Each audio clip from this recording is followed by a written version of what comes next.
In this video, I am going to explain anatomy of slender waist.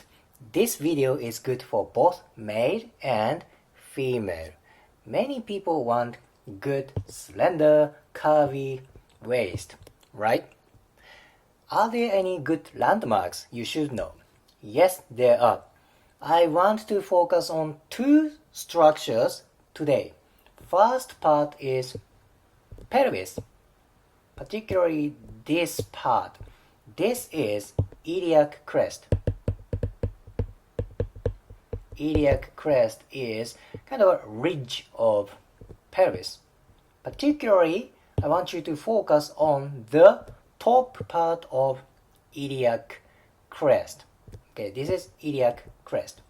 Next part is rib cage, particularly on lower part of rib cage. Rib cage, lower part.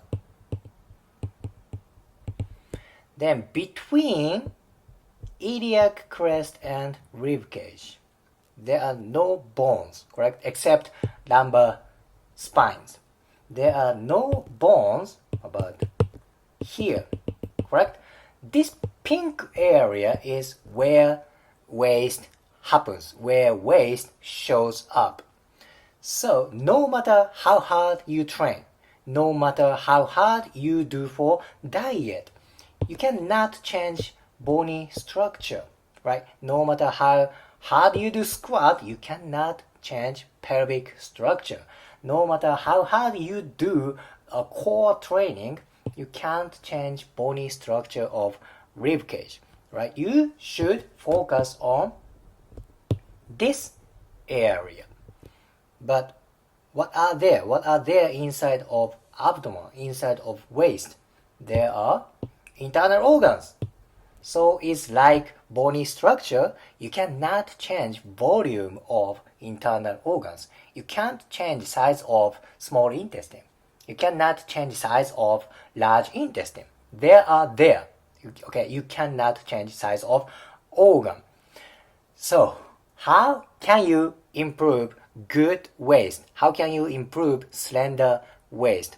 I'll give you two tips that are upper extremity muscles and butt muscles.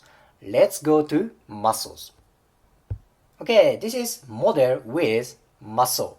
Remember, I said you should focus on iliac crest and rib cage. Waist is about here. Let's change picture. This is it. This is iliac crest and this is about where lower rib cage is. Then I want to focus on this muscle first. This pink one. This is latissimus dorsi.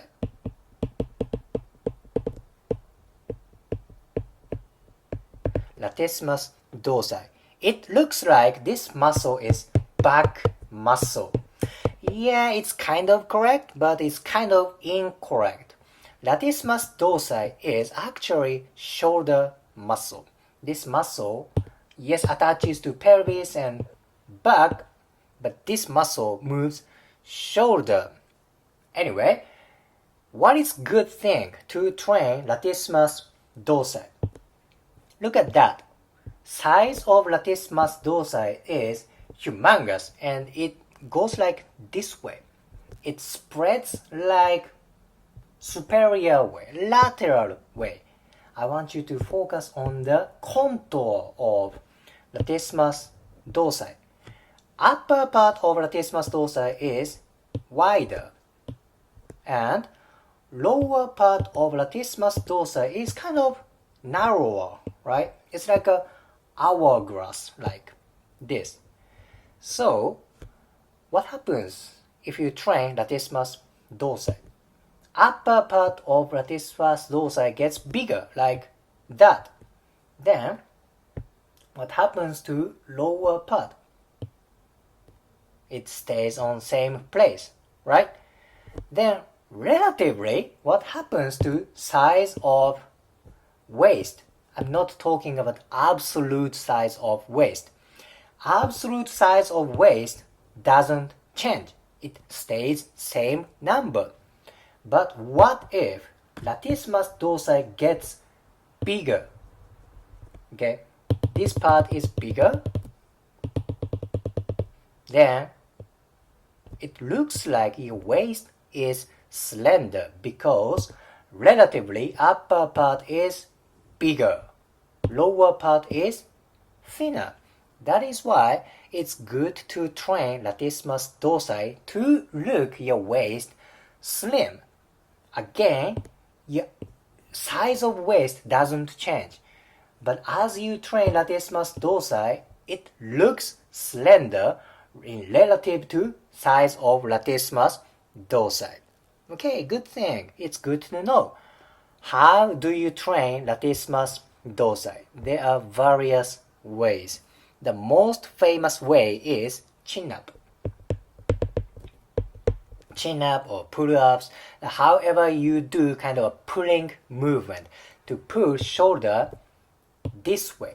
This move trains latissimus dorsi or rowing activity. Rowing activity is like you bring your shoulder backward. Either chin-up kind of movement or rowing kind of movement. Then your latissimus dorsi is trained. This is number one, upper extremity muscle, latissimus dorsi. Let's go to butt muscle.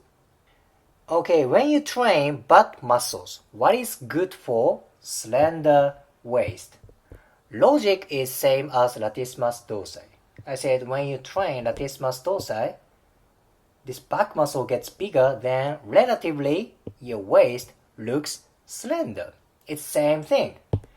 When you train butt muscle, this muscle gets bigger.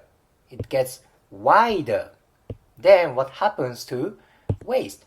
Size of waist doesn't change, but relatively to butt muscle, waist is thinner, butt is bigger. Then your waist looks more slender. I want to focus on two muscles. First one is this one. This is gluteus maximus. Gluteus maximus. This is the butt muscle. How do you train gluteus maximus? The best way is squat. Squat movement creates big butt. It's very simple, right? It's not like a magic solution. Simple solution works better. Okay, gluteus maximus. The next muscle is this guy. This is smaller than gluteus maximus. Thus, this is gluteus medius. Gluteus medius. What is good if you train gluteus medius? This muscle is on lateral part of pelvis and hip. So when you train gluteus medius, the size of gluteus medius gets bigger to the lateral way. Thus, when you train gluteus medius, your pelvis and hip looks more wider. Of course, it's important to train gluteus maximus, but gluteus medius is also important to create big butt. Now, your glutes is bigger. What happens to size of waist? Size of waist, number of waist doesn't change. But as your glutes gets bigger, again, I keep repeating, your waist looks thinner because now your gluteus maximus gets bigger, and of course, now your latissimus dorsi gets bigger. Then you get slender waist. Of course, nutrition is important. You should eat adequate amount of carbohydrate, protein, and fat, and you need good exercise habit. Then your fat tissue is gone. Now the result shows up. In this video, I explained the anatomy of slender waist and I gave you tips which muscle you should train. If you liked today's video, please hit the like button, comment and subscribe. See you next video.